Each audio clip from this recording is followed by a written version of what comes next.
I would like to think that the food scene in St. Augustine is becoming cultured and refined in a way that a lot of cities take much longer to get to.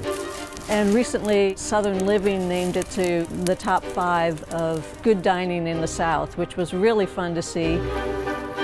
The food scene in St. Augustine seems to have really benefited from its history, but also from its great tradition of tourism. My grandparents served Henry Flagler here in 1900. Flagler stopped at a dock right behind me. There's been a dock there since the 1880s.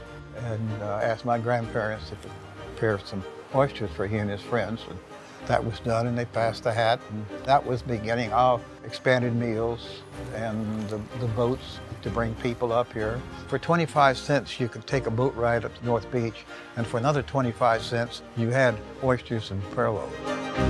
The lure of an oyster roast was probably just another reason for a party.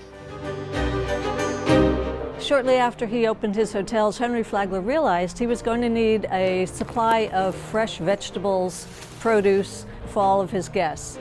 And that led to the founding of a farming community. One could say that Henry Flagler was one of the original proponents of the farm-to-table dining in St. Augustine.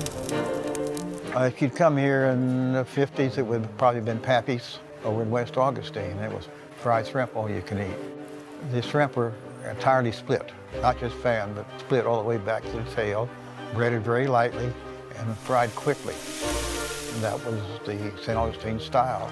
And that was the heyday of the shrimp industry. In more recent years, I've got to throw in Gene Johnson, so well known. Those oysters were cooked over a metal plate over fire and with wet croaker sacks.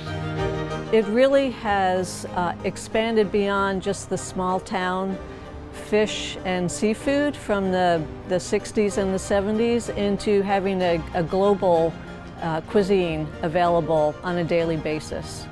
A long history of really well-known and well-regarded culinarians that have come out of this region. Some of the more creative, artistic new residents of St. Augustine in the 70s and 80s brought what we call the urban cuisine.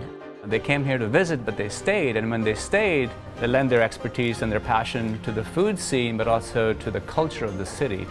So that's allowed a dining culture and a dining scene to develop in St. Augustine and Ponte Vedra that appeals to all of those different types of diners. So the influx of grounded culinarians who are doing true cooking with passion, but still with an eye on business and sustainability, is only going to bode well for the future of St. Augustine. And that's something that's going to maintain St. Augustine as a place to visit continually, not just now, not just 5 years from now, but probably for hundreds of years, just as the city has been around hundreds of years.